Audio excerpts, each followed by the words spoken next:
జై శ్రీమన్నారాయణ. శ్రీమతే రామానుజాయ నమః. అందరికీ నమస్కారం అండి.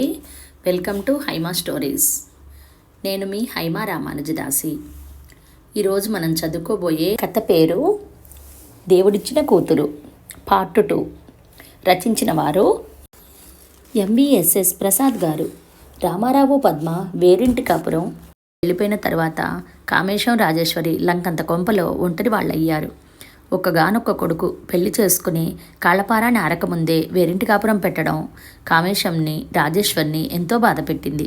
కామేశం కొడుకు పెళ్లి చేసుకుంటాడంటే సంతోషించాడు. కానీ అలా పెళ్లి అయిన కొన్ని రోజులకే కొడుకు కోడలు వేరే వెళ్ళిపోవడం బాధ అనిపించింది అతనికి. రాజేశ్వరికి పచ్చి వెలక్కాయ గొంతులో పడినట్టయింది. మింగలేక కక్కలేక సతమతమయ్యింది. ఏరికోరి తన కొడుకుకి తమ్ముడు కూతుర్నిచ్చి పెళ్లి చేసింది. పద్మ తన మెనకొడలే కదా, ఆప్యాయంగా భర్తని తమ కుటుంబాన్ని చూసుకుంటుంది అనుకుంది. కానీ ఆదిలోనే హంసపాదులా కోడలైన మేనకోడలు వేరింటి కాపురం పెట్టించింది. అయితే ఆ విషయంలో తన మరదలు హస్తం ఉందని కించిత్ అనుమానం కూడా కలిగింది రాజేశ్వరికి. ఎందుకంటే తమ్ముడు రాజశేఖరం తనకు రక్త సంబంధీకుడైన మరదలు ఉష బయట నుండి వచ్చిన అమ్మాయే కదా. అదీ కాక రాజేశ్వరి ఉషని చాలా కాలంగా చూస్తోంది. ఉష మాట తీరు, వ్యవహార శైలి రాజేశ్వరికి పెద్దగా నచ్చకపోయినా తన తమ్ముడి భార్యే అని సరిపెట్టుకుంది. రాజశేఖరం పెళ్ళైన కొత్తలోనే 1-2 సందర్భాలలో ఉష ప్రవర్తనకి కామేశం చిరాకు పడితే భర్తతో విభేదించి ఉషను వెనకేసుకొచ్చింది. అయితే కాలం గడిచే కొద్దీ అటువంటి సందర్భాలు ఎక్కువవుతూ వచ్చాయి.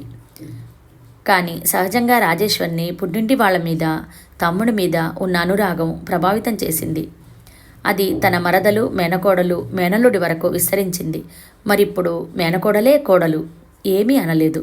కానీ తన కొడుకు భార్యగా పెళ్ళి అయిన కొన్ని రోజులకే అత్తా మామగారులను వదిలి వేరే వెళ్ళిపోవడం లాంటివి చూస్తూ ఊరుకోలేకపోయింది. కానీ ఏమీ చేయలేదు. అలా అని ఉషని, పద్మని గట్టిగా అడగలేదు. ఇప్పుడు రాజేశ్వరికి పుట్టింటి వైపు తనకు ఉన్న అనుబంధానికి, ఒక కొడుకు తల్లిగా, ఒక అత్తగారిగా నిర్వహించవలసిన బాధ్యతకి మధ్య ఘర్షణ ఏర్పడింది. అసలు ఇంత త్వరగా ఇటువంటి పరిస్థితిని ఎదుర్కోవలసి వస్తుందని రాజేశ్వరి కల్లో కూడా ఊహించలేదు. కోడలుగా వచ్చేది సొంత మేనకోడలే కదా, తమ జీవితం నల్లేరు మీద బండిలా నడిచిపోతుందని అనుకుంది.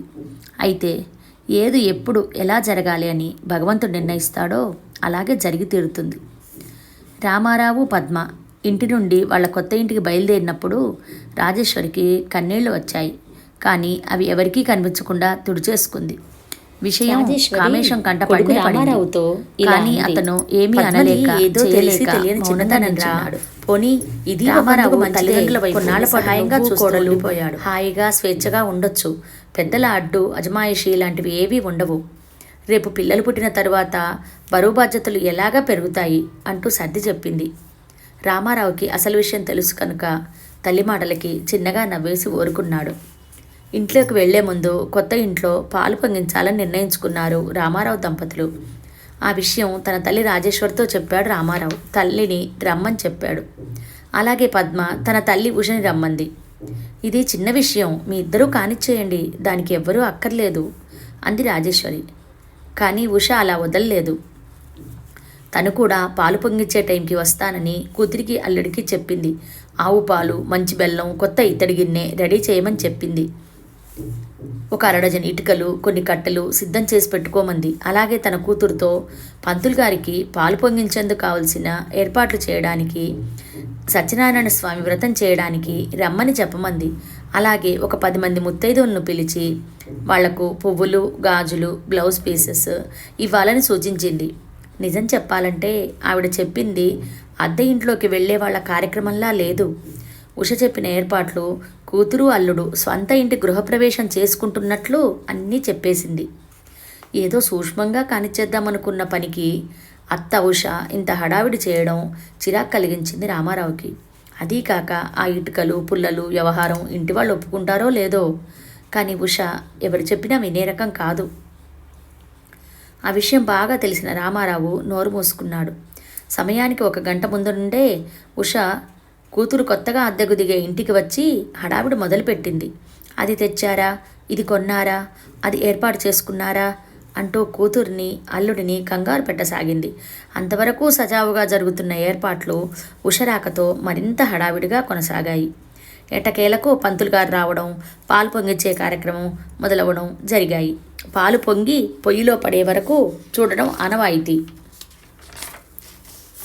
ఆ తరువాత ఆ పాలలో బియ్యం, బెల్లం వేసి పాయసం వండుతారు. కానీ ఉష ఇంకా పాలు పొంగకుండానే ఇటుకల మీద గిన్నె దింపేయమని చెప్పింది. అదేమిటత్తా, పాలు అగ్నిలో పడాలి కదా అన్నాడు రామారావు. పొయ్యిలో పాలు పడి పొయ్యి ఆరిపోతే అశుభం అంది ఉష. ఎందుకు ఆరిపోతుంది? మా ఇంట్లో మాఘమాసంలో ఎన్నిసార్లు మా అమ్మ బియ్యపు పరమాన్నం చేయలేదు అన్నాడు రామారావు. అది గ్యాస్ స్టవ్, ఆరిపోదు. ఒకవేళ ఆరిపోయినా వెంటనే వెలిగించవచ్చు. ఇక్కడ అలా కాదు అంది ఉష అదోరకంగా ముఖం పెట్టి. అలా అనుకున్నా నేను చిన్నప్పటి నుండి ఎన్ని గృహప్రవేశాలు చూశాను. ఎక్కడ చూసినా నేను చెప్పినట్లు పాలు పొయ్యిలో పడిన తరువాత పరమాన్నం వండుతారు. కానీ పాలు ఇంకా అంటూ ఏదో చెప్పబోయాడు రామారావు. రాము, నీకు చాలా విషయాలు తెలియదు. మీ అమ్మ, అదే రాజేశ్వరి వదిన, నీకు బొత్తిగా ఏమీ తెలియకుండా పెంచింది. అందుకే నువ్వు అలా తయారయ్యావు అంది ఉష. తన తల్లిని చులకన చేసి మాట్లాడినందుకు అత్త మీద కోపం వచ్చింది రామారావుకి. అతని ముఖం కందగడ్డలా తయారయ్యింది. అతని అహం దెబ్బతింది. భర్త రామారావును చూసిన పద్మ కంగారు పడింది. భర్తతో ఏదో చెప్పబోయింది పద్మ.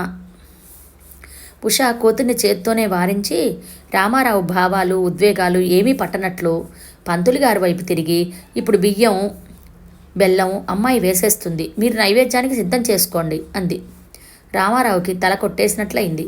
కానీ చిన్నప్పటి నుండి తల్లిదండ్రులు నేర్పిన పెద్దల పట్ల ప్రవర్తించాల్సిన పద్ధతులు, భయం గుర్తుకు వచ్చి తనను తాను నిగ్రహించుకున్నాడు. అయితే ఆ నిగ్రహమే అతని జీవన గమనంలో ఎన్నో అవాంఛనీయమైన మార్పులకు, కష్టనష్టాలకు మూలం అవుతుందని ఆ క్షణంలో గ్రహించలేకపోయాడు. రామారావు, పద్మ పీటల మీద కూర్చుని సత్యనారాయణ స్వామివారి వ్రతం భక్తి శ్రద్ధలతో చేసుకున్నారు. తరువాత పద్మ తన తల్లి ఆదేశించినట్లుగా కొంతమంది ముత్తైదువులకి బొట్లు పెట్టి అన్నీ పంచిపెట్టింది. క్రమంగా ఆ తరువాత రోజుల్లో కొన్ని సామాన్లు ఇంటి నుండి తెచ్చుకున్నాడు రామారావు. టీవీ, ఏసీ లాంటి వస్తువులు కొన్ని కొత్తవి కొనుక్కుని తమ కాపురానికి కావలసిన సామాన్లు అమర్చుకున్నాడు రామారావు. పద్మ కూడా కొన్ని వస్తువులు తమ ఇంటి నుండి తెచ్చింది. రామారావు తన వ్యాపారంలో పడిపోయాడు. రోజంతా వ్యాపారాల్లో తలమునకలైనా రాత్రి అయ్యేసరికి తన భార్య పద్మని ముద్దుముచ్చట్లలో ముంచెత్తేవాడు. ఆ రోజు బెడ్రూమ్లో రామారావు, పద్మ సర్దుకునేసరికి 10 గంటలు అయింది. మనకు కొత్తగా పెళ్ళయిందని తెలుసా? రామారావుని మురిపంగా ప్రశ్నించింది పద్మ. తెలుసు, అయితే అని అమాయకం నటిస్తూ అడిగాడు రామారావు. అన్నీ తెలిసే రోజు ఇంత లేటుగా వస్తున్నారేమిటి అని అడుగుతూ భర్త చుట్టులోకి తన వేళ్లు పోనిచ్చింది పద్మ. ఎంత లేట్ అయినా మన పనులు అయ్యేసరికి డేట్ మారిపోతుంది కదా. ఎంత కష్టపడిపోతున్నానో తెలుసా అన్నాడు రామారావు నవ్వుతూ. అబ్బా, ఏం కష్టపడిపోతున్నారని అంది పద్మ నవ్వుతూ. నా కష్టం నీకేం తెలుసులే. నాకు ఒక అందమైన పెళ్ళాం ఉంది. నేను ఇంటికి ఎంత లేటుగా వచ్చినా ఆ దేవిగారి ముద్దు ముచ్చట తీరిస్తే గాని కుదరదు అన్నాడు రామారావు. ఎవరా రాక్షసి అని అడిగింది పద్మ బొంగమూతి పెట్టుకొని. ఈ దేవతే అంటూ పద్మ నుదుటి మీద ముద్దు పెట్టుకున్నాడు రామారావు. ఆ రోజు దసరా పండుగ. కొత్తగా పెళ్ళైన రామారావు, పద్మలను ఉషా, రాజశేఖరం పిలిచారు. వాళ్లతో పాటు అందరూ కొన్నాళ్ళు సరదాగా గడుపుదామని రాజశేఖరం తన అక్క రాజేశ్వరిని, బావ కామేశ్వరిని కూడా పండక్కి రమ్మని పిలిచాడు. తమ కొడుకు కోడలతో సహా కామేశం, రాజేశ్వరి, రాజశేఖరం ఇంటికి వెళ్ళారు. 2 రోజులు అందరూ సంతోషంగా గడిపిన తరువాత ఎవరి ఇళ్లకు వాళ్ళు వెళ్ళిపోయారు. 4 రోజుల తరువాత ఒకరోజు సాయంత్రం కామేశ్వం, రాజేశ్వరి తమ కొడుకు కోడలు కొత్త సంసారం ఎలా ఉందో చూద్దామని వెళ్ళారు. రామారావు, పద్మ వాళ్ళని గౌరవంగా ఆహ్వానించారు. అదే సమయానికి పిలువని పిలుపుగా పద్మ తల్లి ఉష వచ్చింది. రామారావు పద్మ ముఖం వైపు చూశాడు. తనకి తన తల్లి రాక కారణం తెలియదని భుజం ఎగరేసింది పద్మ. ఉష చనువుగా ఇంట్లోకి వచ్చేసి, ఓహో, అన్నయ్య గారు, వదిన కూడా వచ్చారే అంది అదోలా. వాళ్ళిద్దరూ ఏదో రాకూడని చోటికి రాకూడని సమయానికి వచ్చినట్లు. రామారావు తల్లి తండ్రి రామారావు కాపురం పెట్టాక మొట్టమొదటిసారిగా కొడుకు కాపురం చూసిపోదామని వచ్చారు. ఉష వాళ్ళు కాపురం పెట్టి 10 రోజులు కూడా కాకుండా 10 సార్లు వచ్చింది. రామారావుకి ఆవిడ మాటలకు మనస్సు చివుక్కుమంది. తన అత్త మీద కోపం కూడా వచ్చింది. కానీ అది సమయం కాదని ఊరుకున్నాడు. తన మనసులోని భావాలను ఏమాత్రం బయటపెట్టకుండా ముఖానికి నవ్వు పులుముకొని అత్తని ఆహ్వానించాడు. అత్త బాగున్నావా? మామయ్య అరవింద్ బాగున్నారా అని అడిగాడు ఉషని. బాగానే ఉన్నాం రాము, నేను వచ్చి చాలాసేపు అయింది, ఇప్పుడు నీకు కనిపించానా? వ్యంగ్యంగా అంది ఉష. అంటే అమ్మా నాన్న వచ్చారు కదా, వాళ్ళతో ఏదో మాట్లాడుతూ నిన్ను సరిగా గమనించలేదు అన్నాడు రామారావు. మేమెందుకు కనిపిస్తానులే అంటూ ఇంకో వ్యంగ్య బాణం వదిలింది పద్మ. ఏదో అనబోయిన రామారావు నిగ్రహించుకున్నాడు. ఏమీ జరగనట్టు తండ్రి వైపు తిరిగి, నాన్న అమ్మ కాఫీ తాగుతారు కదా అన్నాడు రామారావు. ఇప్పుడే తాగి వచ్చానురా అని సమాధానం ఇచ్చాడు కామేశం. తాగితే పర్వాలేదు నాన్న, మళ్ళీ ఒకసారి తాగవచ్చు కదా. పద్మ, నాన్న అమ్మలకు కాఫీ తీసుకురా అన్నాడు రామారావు భార్యను ఉద్దేశించి. అలాగే అంటూ వంటింట్లోకి నడిచింది పద్మ. ఉష కూతురి వెనకనే వంటింటి వైపు నడిచింది. పద్మ కాఫీలు కలిపి కప్పుల్లో పోసి కప్పులు సాసర్లలో ఉంచి ఒక వెండి పళ్ళెంలో పెట్టుకుని హాల్లోకి బయలుదేరింది. అదేమిటే పద్మ, అంతంత పెద్ద పెద్ద కప్పుల్లో కాఫీ ఇస్తే కాపురాలు నిలవాలా వద్దా అంది ఉష. అంటే మామయ్య గారు అత్త మా ఇంటికి రావడం ఇదే మొదటిసారి, అయినా ఇంట్లో ఉన్న కప్పులు ఇవే అంది పద్మ. వెంటనే రాముకి చెప్పి చిన్న కప్పులు తెప్పించు.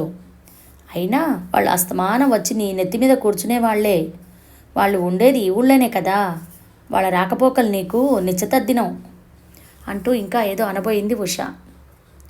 అక్కడికి రామారావు రావడం చూసి ఊరుకుంది. కొన్ని క్షణాల ముందే అక్కడికి వచ్చిన రామారావు వాళ్ళ మాటలన్నీ విన్నాడు. రామారావుకి కోపంతో మనస్సు భగ్గుమంది. కానీ తన తల్లి తండ్రి చిన్నతనం నుండి తనకు చెప్పిన మాటలు, నేర్పిన పెద్దలంటే భయభక్తులు గుర్తుకు వచ్చి మౌనంగా పద్మ చేతుల్లోంచి కప్పులున్న పళ్ళెం అందుకుని బయటికి నడిచాడు. అది పట్టుకొస్తుందిలే రాము అంది ఉష. పర్వాలేదత్తా అంటూ వడివడిగా అడుగులు వేసుకుంటూ వెళ్ళిపోయాడు రామారావు. కానీ అతని ఆ విధంగా ఏమీ మాట్లాడకుండా ఊరుకొని మళ్ళీ తప్పు చేస్తున్నానని గుర్తించలేకపోయాడు. ఉష తృప్తిగా నవ్వుకుంది. పద్మ తన తల్లి వైఖరితో కొంత అయోమయానికి గురి అయింది. ఇక తప్పదన్నట్లు ఉష హాల్లోకి వెళ్ళి కూర్చుంది. పద్మ ఆవిడని అనుసరించింది. ఆ తరువాత కొంతసేపటికి కామేశం రాజేశ్వరి వెళ్ళిపోయారు.